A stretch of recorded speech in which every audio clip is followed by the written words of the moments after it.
très heureux d'accueillir Marin Schaffner, qui va nous lire un extrait du livre qu'il a participé à construire, qui s'appelle Les veines de la Terre, une anthologie des bassins versants.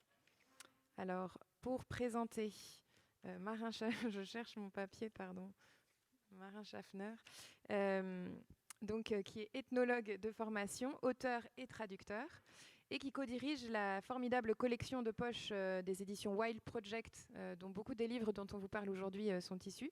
Et il a notamment donc coécrit le livre dont il va nous lire des extraits, ainsi qu'un autre livre qui s'appelle « Qu'est-ce qu'une biorégion ?» Donc on va commencer par une petite séance d'écoute de ces textes, qui sont des extraits.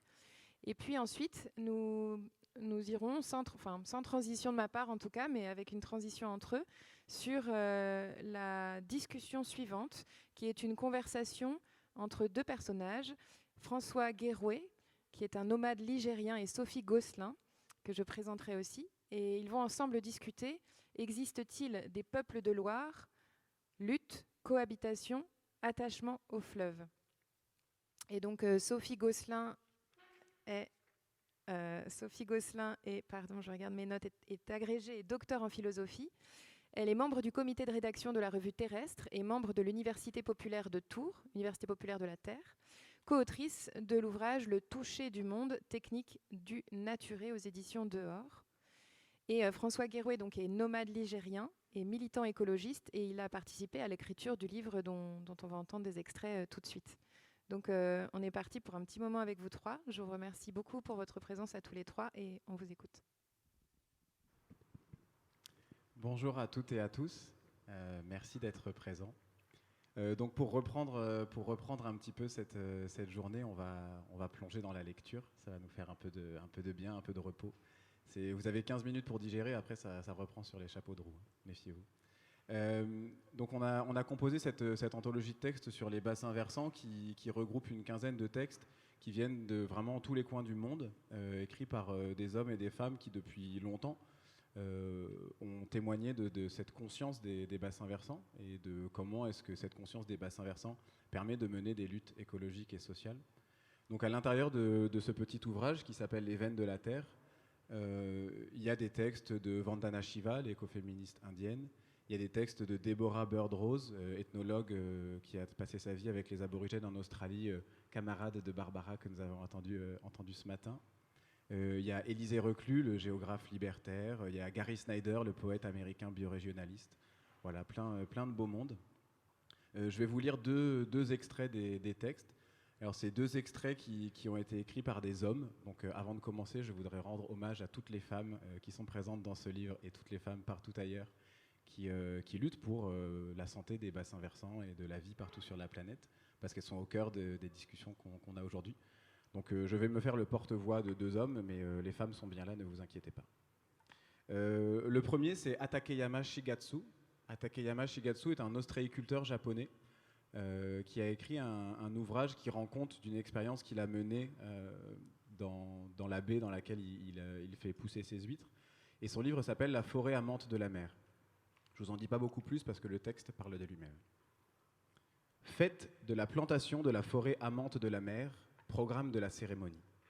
Le 6 juin 1993, à la préfecture d'Iwate, sur la commune de Murone, dans le quartier Yagoshi, derrière le gymnase de l'école primaire de Kamiryokabe.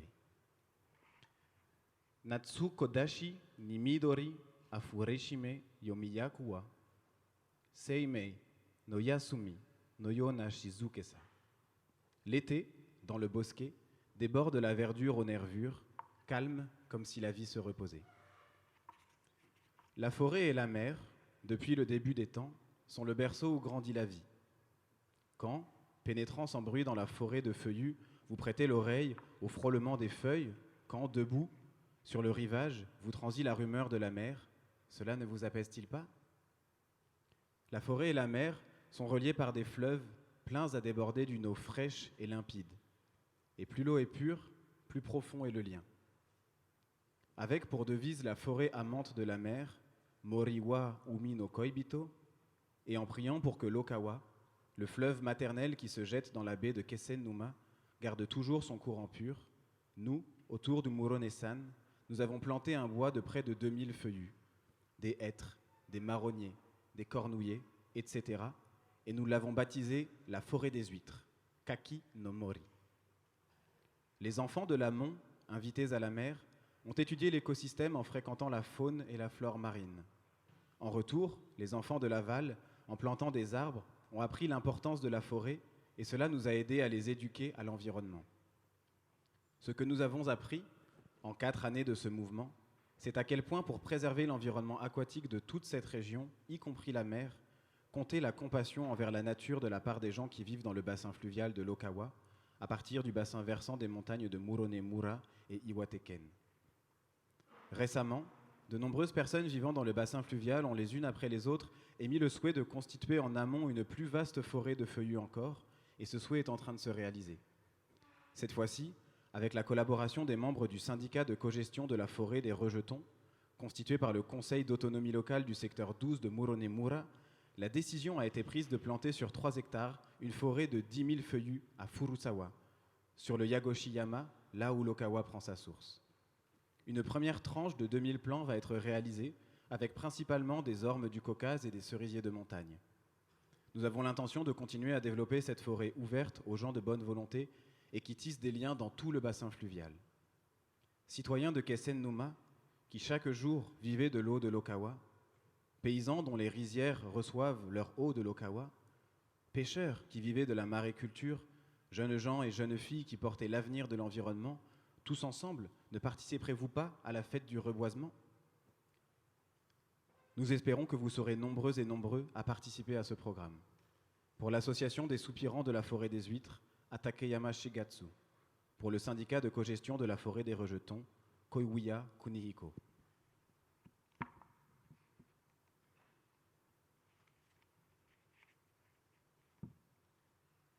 Le deuxième texte que je vais vous lire a été écrit par Ailton Krenak. Ailton Krenak est un philosophe brésilien, amérindien, dont un des livres a été traduit récemment sous le titre « Idées pour retarder la fin du monde ». Et c'est un extrait de ce livre que je vais vous lire. Le fleuve Rio Doce, que nous les Krenak appelons Watu, notre grand-père, est une personne, et non une ressource, comme disent les économistes. Ce n'est pas quelque chose que quelqu'un peut s'approprier. C'est une partie de notre collectif qui prend consistance dans un lieu spécifique que nous habitons. Ce lieu, où nous pouvons reproduire nos formes d'organisation malgré les pressions extérieures, nous y avons été progressivement confinés par le gouvernement brésilien et nous en subissons les conséquences. En 2015, le Watu, ce fleuve qui a accompagné notre vie et celle de nos ancêtres sur les rives du Rio Doce, qui s'écoule entre l'État de Minas Gerais et l'État d'Espírito Santo, a été entièrement contaminé par un matériau toxique sur une étendue de plus de 600 km. La rupture de 2 barrages de contention de déchets miniers nous a rendus orphelins en plongeant le fleuve dans le coma et nous à sa suite. Ce crime, qui ne peut pas être appelé un accident, a affecté nos vies de manière si radicale que cela nous a plongés dans les conditions réelles d'un monde qui a pris fin. Il y a 30 ans, j'ai intégré un large réseau de relations pour faire connaître à d'autres peuples, à d'autres gouvernements, les réalités que nous vivions au Brésil. Il avait pour objectif l'activation d'une chaîne de solidarité avec l'ensemble des peuples autochtones situés partout autour de la planète. Mais ce que j'ai appris au long de ces décennies, c'est que tous les peuples ont besoin de se réveiller. Si pendant un temps nous avons imaginé que seuls les peuples indigènes étaient menacés d'extinction ou de rupture définitive avec leur mode de vie, aujourd'hui, face à l'imminence de l'incapacité de la Terre à soutenir notre demande, nous prenons acte que nous sommes toutes et tous engagés dans un même processus d'extinction. Aujourd'hui, il y a une humanité qui avance sans l'autre et qui ne reconnaît pas qu'un fleuve puisse être dans le coma, pas plus qu'elle ne reconnaît que ce fleuve puisse être notre grand-père. Elle ne reconnaît pas que la montagne exploitée dans quelque endroit d'Afrique ou d'Amérique du Sud et transformée en marchandise dans un autre coin de la planète soit aussi le grand-père, la grand-mère, la mère, le frère d'une constellation d'êtres qui veulent continuer à partager leur vie au sein de cette maison commune que nous appelons la Terre. Quand nous disons que notre fleuve est sacré, généralement les gens disent « c'est un peu leur folklore ». Lorsque nous disons que la montagne nous indique qu'il va pleuvoir, et que nous pouvons nous attendre à une journée prospère, à une bonne journée, ces gens disent « cela n'a pas de sens, une montagne ne dit rien ». Mais lorsque nous enlevons au fleuve, à la montagne, leur personnalité, lorsque nous leur enlevons leur sens, considérant qu'il s'agit là d'attributs exclusifs des êtres humains, nous libérons les forces qui n'ont d'autre issue que de transformer ces lieux-là en déchets de l'activité industrielle et extractiviste. La séparation d'avec notre mère, la Terre, a pour effet sa disparition et que nous en devenions tous des orphelins. Non pas seulement ceux qu'à des degrés divers on appelle les Indiens, les indigènes ou les peuples autochtones, non, mais bien nous tous, toutes et tous, tous les peuples de la Terre.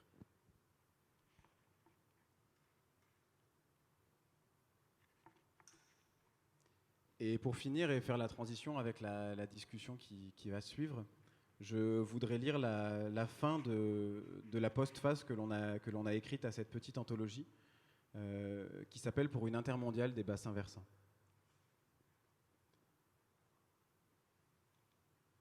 La proposition politique qu'il conviendrait de faire est simple sur le papier, mais complexe dans les faits.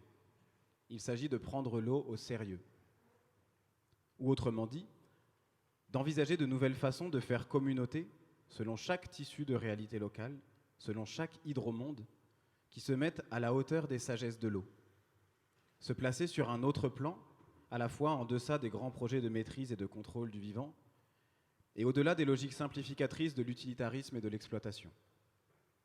Renouer avec l'intelligence de l'irrigation artisanale pour recomposer des lieux de vie, restaurer au plus vite tous les littoraux et les cours d'eau dévastés par l'élevage intensif et la pollution, stopper collectivement la contamination des nappes phréatiques et la désertification des terres engendrées par l'agriculture industrielle et tous ses corollaires, informer sur l'assèchement généralisé des cours d'eau autant que sur le recul spectaculaire des glaciers, en comprendre les causes et en mesurer les conséquences. En un mot, retrouver l'écologie millénaire des bassins versants dans notre manière de faire pays. Et à la suite d'Aldo Léopold, tenter collectivement de penser comme un cours d'eau. Développer nous aussi des politiques qui, comme l'eau, font toujours avec, qui contournent, qui serpentent et qui creusent. Cette eau qui n'est pas sans violence entre crues et torrents, mais dont les cycles sur le temps long construisent bien plus qu'ils ne détruisent. Être eau, en somme, be water, comme mot d'ordre depuis des mois de celles et ceux qui résistent pour la liberté au cœur de la métropole hongkongaise. C'est à se demander alors ce que peut être une éthique aquatique, une éthique de l'eau, ou plus précisément peut-être une éthique de bassin versant. Quel comportement adopter pour vivre comme des bassins versants, en harmonie avec eux? Quelles règles collectives se donner pour s'approcher au plus près d'un fonctionnement hydrologique? En réponse, l'image de communautés humaines prises de façon pérenne dans des équilibres et des continuités mouvantes, évolutives, mais toujours assez souples et légères pour ne pas détruire, pour en finir avec ce rôle d'agente et d'agent de l'extinction. Au centre de cela, la question des communs écologiques et l'idée de solidarité de bassins versants, à l'intérieur de chaque bassin comme entre eux. Les bassins versants transcendent toutes nos frontières, départementales, régionales, nationales, et se déploient le long de limites floues et poreuses, qu'on appelle lignes de partage. À l'imaginaire révolutionnaire de l'international des travailleurs et des travailleuses, nous voudrions donc ajouter un supplément aquatique. Pour fédérer les hydromondes, plus besoin d'État-nation. Les veines de la Terre nous proposent un autre canal, celui d'une intermondiale des bassins versants. Le réseau hydrographique du Danube et du Nil traverse 10 pays, celui du Mékong ou de l'Amazone 6. En tentant de nous libérer par les eaux, l'écologie se fait décoloniale. Chaque bassin versant du monde peut ainsi potentiellement vivre au plus près de l'unicité de son milieu ambiant.